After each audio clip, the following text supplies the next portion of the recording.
Ya,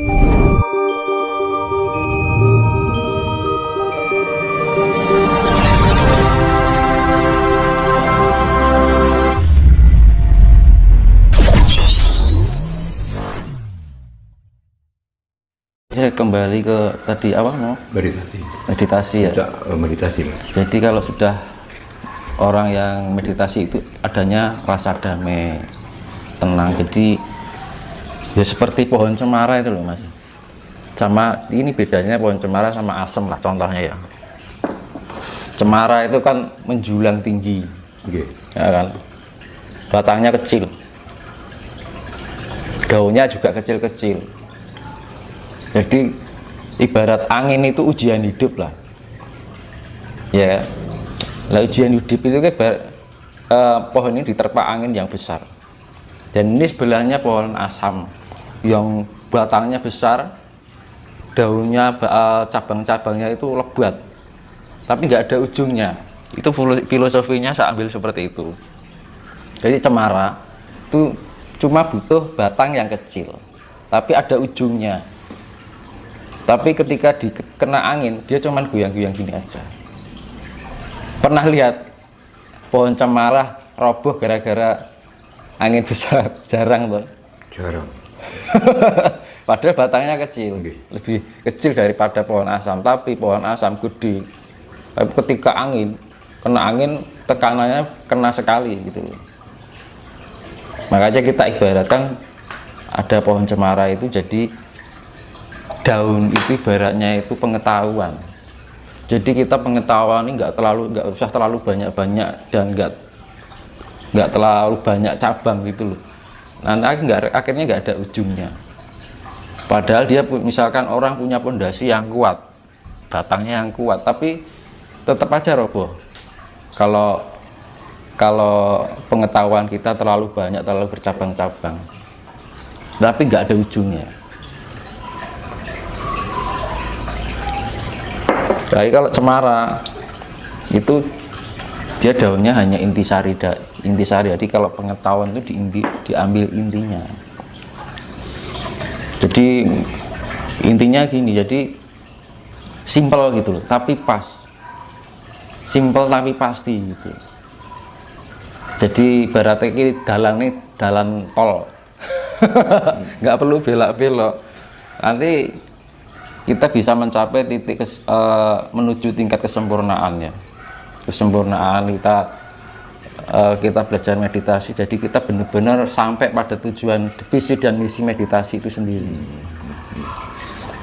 Jangan sampai kita melakukan hal akhirnya nggak ada ujungnya, percuma sia-sia kita belajar. Karena gini, kalau kita modal doa atau doa prihatin, kadang kalau nggak dilatih dengan meditasi dan yoga itu kurang, menurut saya kurang. Dan modal melek bengi ya, kadangkala meditasi yoga itu untuk melatih tingkat kepekaan, terus melatih panca indera untuk menuju indera keenam yang sifatnya lebih lembut. Dilatih terus. Saya kan melatih ini kan udah lama, jadinya kan dulu ya saya bertahap dari bawah, level bawah meningkat gitu. Jadi bisa merasakan prosesnya gitu. Kalau kita sudah bisa merasakan prosesnya, enak nanti. Mas, bagi orang awam mas, bagi orang awam yang belum mengenal tentang meditasi, seperti apa yang dikatakan Mas Yunus tadi, bahwa orang kalau sudah mencapai titik puncak meditasi kan akan mengalami ketenangan. Ya. Terus kalau yang orang awam mas, yang belum pernah mengenal dunia meditasi, untuk mencapai ketenangan sendiri itu caranya bagaimana? Harus tahap mas. Jadi tahapnya ya, makanya saya untuk pemula gitu coba ajar melek bengi sih, karo mandi. Itu proses awal mas. Karo merenung. Nanti lama-lama nanti terarah dengan sendirinya. Terus sambil kadang-kadang kan kalau belajar kan, kalau meditasi itu pikirannya masih terbawa sana sini, terus nggak apa-apa, dilatih terus sampai kita merasakan sifat-sifat yang halusinasi. Itu wajar, nggak masalah.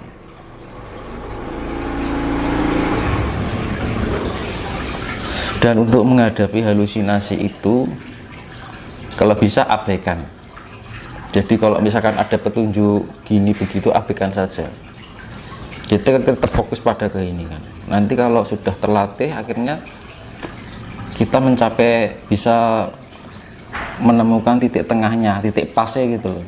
Jadi ben ora gampang menggak-menggok.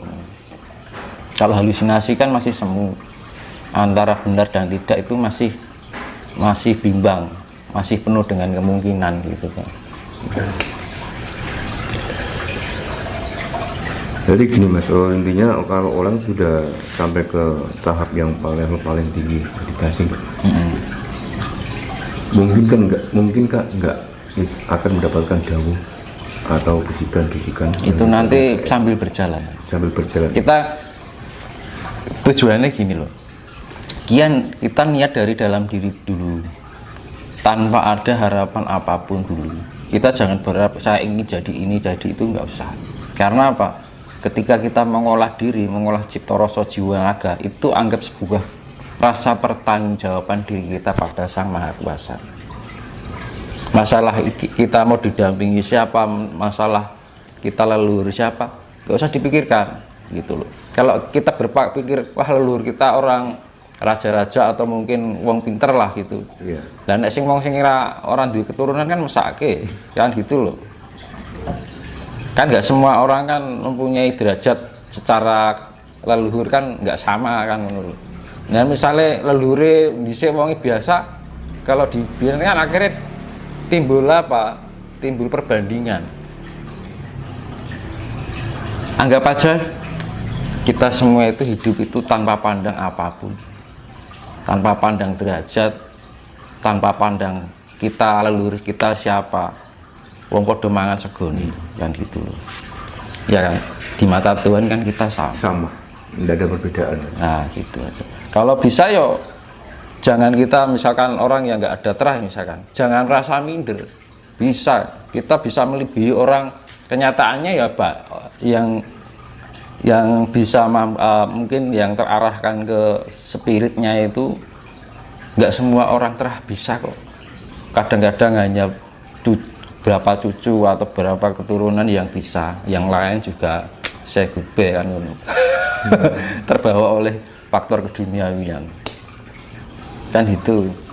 Kadang-kadang orang yang bukan terah aja dia lebih bisa mendalami. Nah itu Tuhan itu tidak memandang apapun, cuman kadang-kadang dari mungkin olah leluhur kita, mungkin mbah-mbah kita yang kita dulu guntur tapani banter lah, itu akhirnya nurun, ada genetika yang menurun yang namanya seperti reinkarnasi atau menitis kan gitu. Perbedaan reinkarnasi atau menitis bukan perbedaan, itu persamaan. Beda apa? Beda bahasa. Titisan itu basa Jawa, reinkarnasi bahasa sekarang. Jadi nggak ada perbedaan titisan dan reinkarnasi. Inkarnasi,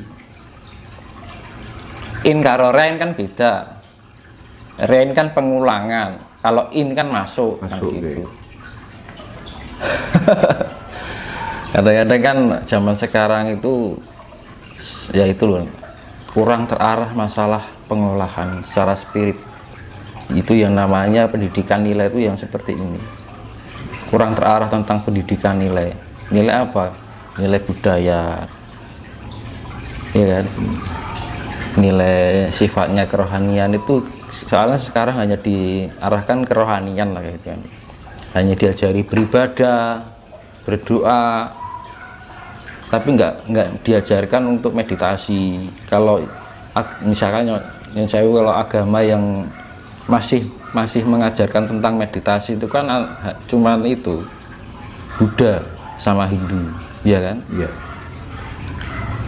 Kalau Nasrani ada sebagian, yang Katolik itu ada sebagian pengarahan yang seperti itu. Nah, ini berkaitan dengan metode pendidikan peradaban baru besok.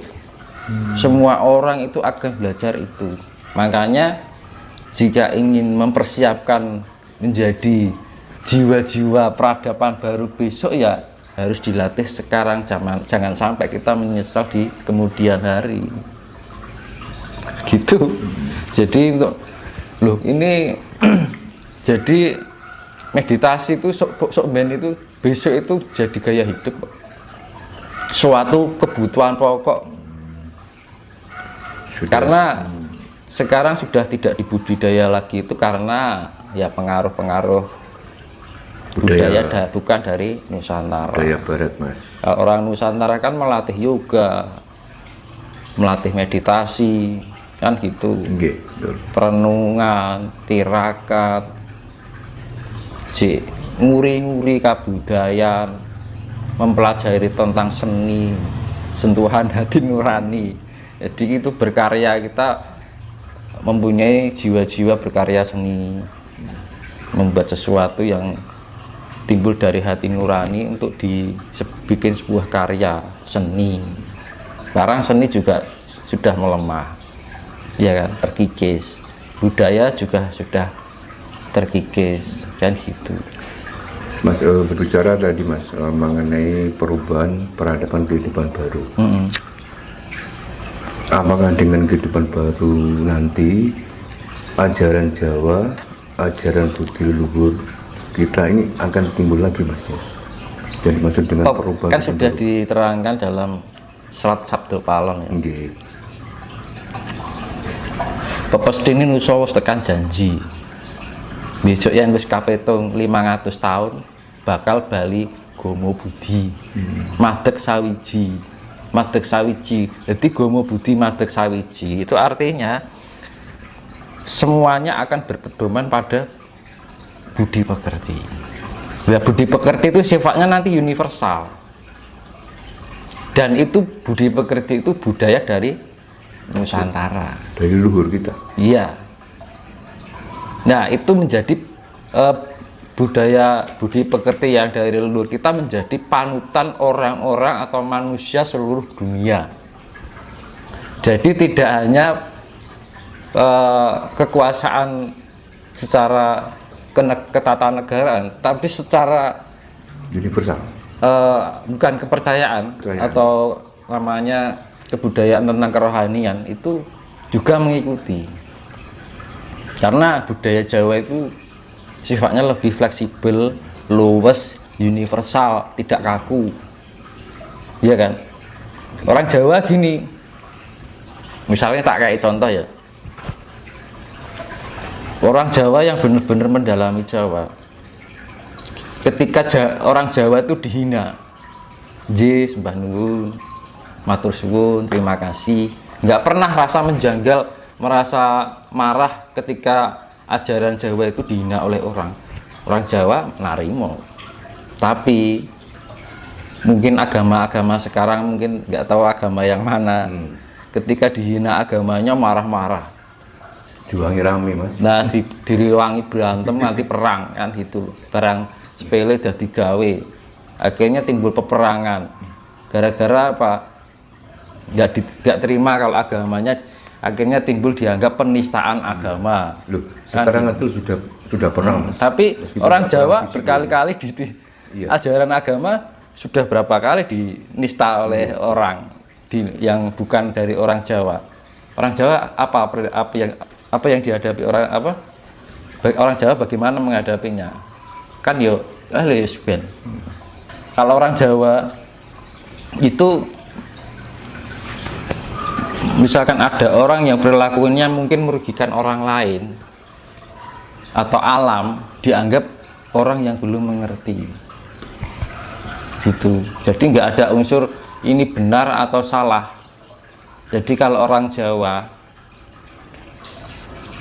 kalau ada orang yang perilakunya mungkin merugikan orang lain atau mungkin alam, dianggap orang yang belum mengerti. Jadi bukan sesuatu yang orang yang dianggap salah, nggak pernah menyalahkan orang Jawa itu. Mungkin dia belum tahu apa yang dia lakukan. Itu fleksibelnya di situ. Orang Jawa itu selalu positive thinking, prasangka selalu baik. meskipun dihina, selalu menghadapi meskipun masalah dengan difitnah, ketenangan. ngalah